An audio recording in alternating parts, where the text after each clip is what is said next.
take this usually out now. There we go. And you never want to have this hanging on the brake line. So I'm going to use a cable.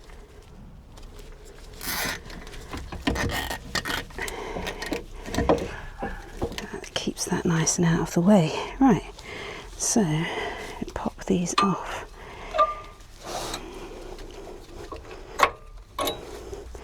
Still got meat on them, but you know, whatevs.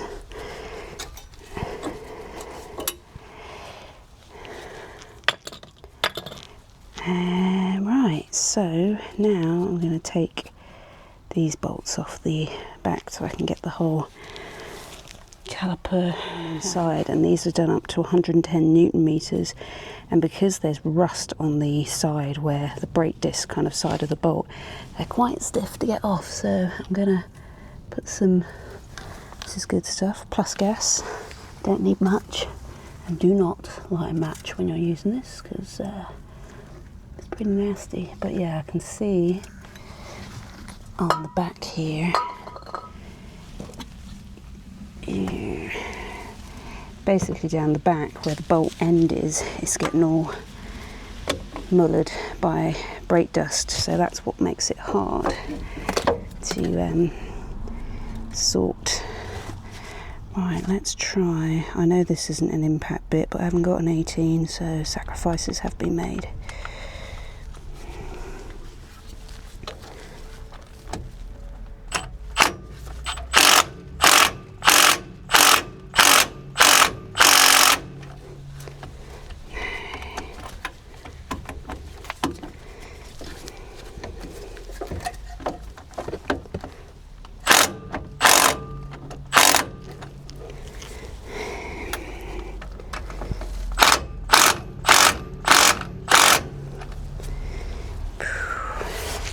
Well, Milwaukee did the job, but that was pretty hard to get off.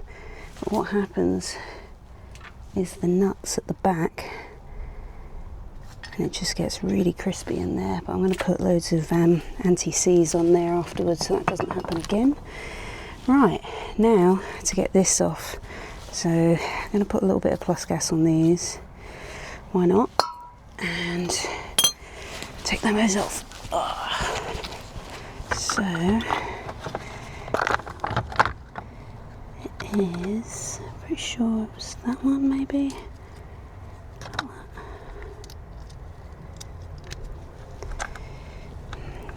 That.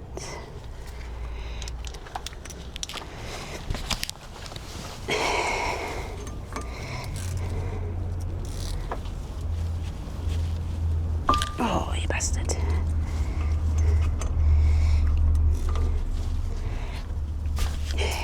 Nice. So these are only just to hold the brake disc in place, but they can quite commonly get seized up and rounded off. I would have done that trick where you use an impact driver or impact spanner thing, but I don't have the bits for that, so this is going to need tapping off. And I've got something just for that.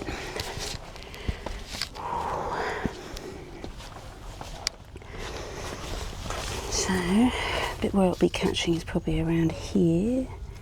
A little bit of that, it's good shit. Right, I'm going to give it some bashes on the front, and then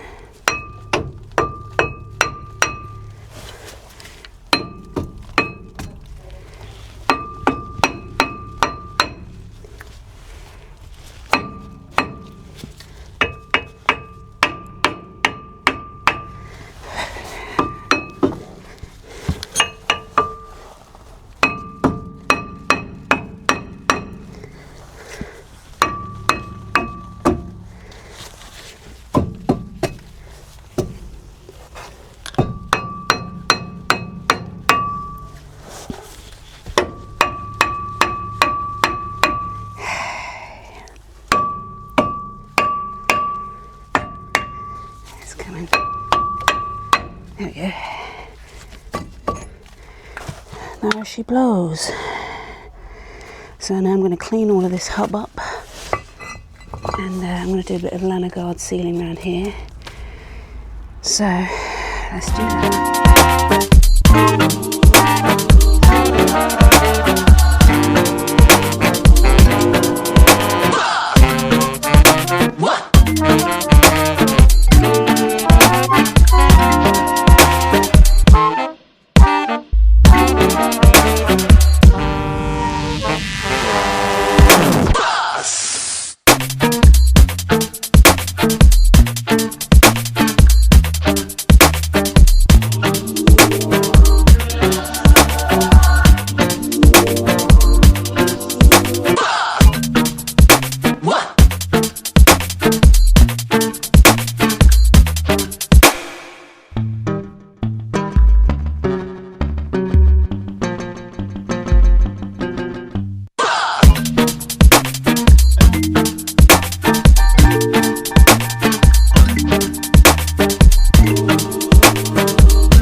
Now the caliper bolts have to be done up to 105 Newton meters, and it's a really awkward space. So let's see.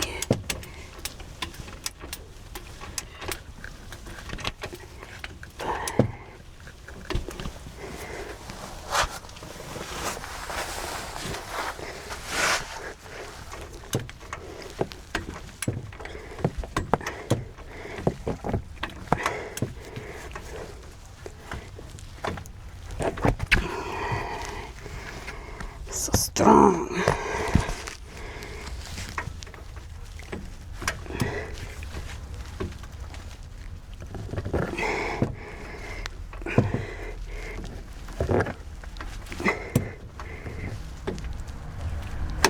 That's it.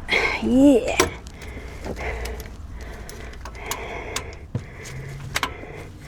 Same again.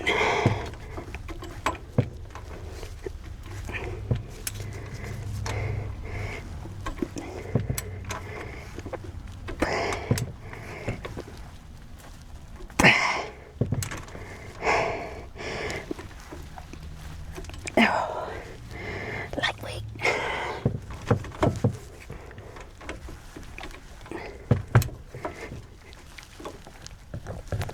That's it. Yeah, buddy. Yeah.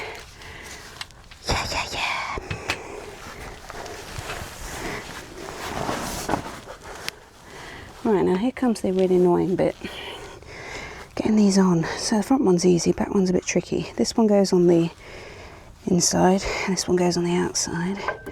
This one is pretty get a bit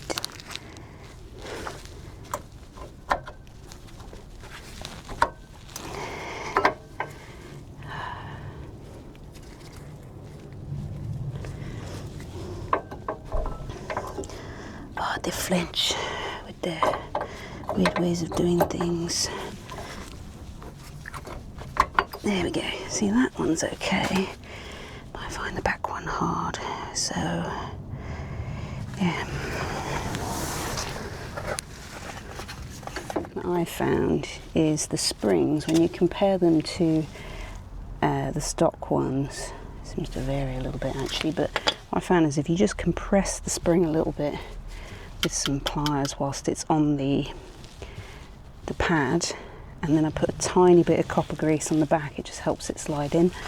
And I think, oh, it's not quite in, but I'm going to double check that, make sure it is. Yes, and when you're done, you've got to make sure that these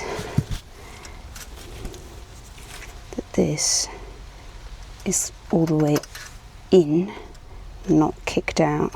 So the idea is that the brake pads can still slide along the carriage gap there.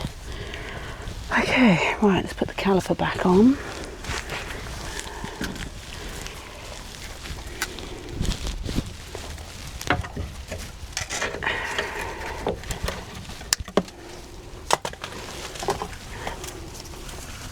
Give it a little brush. Try not to breathe that shit in.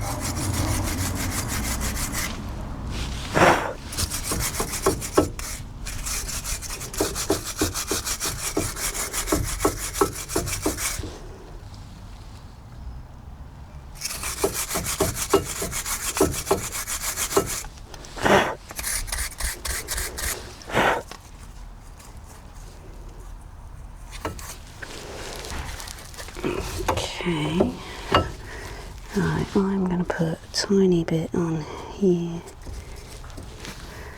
just to help it slide on.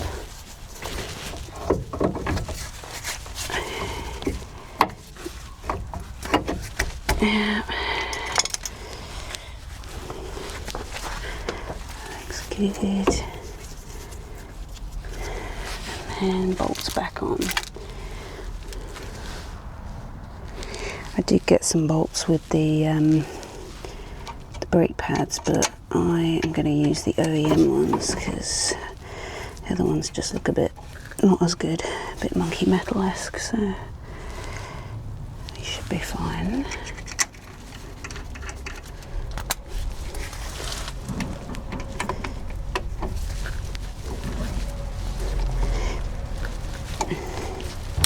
Yep.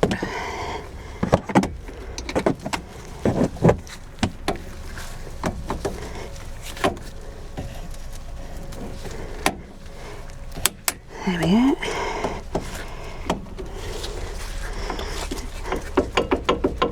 And final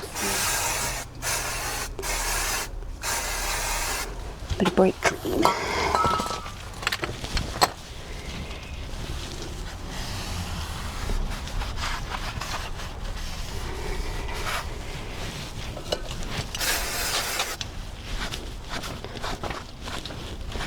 Fresh to death.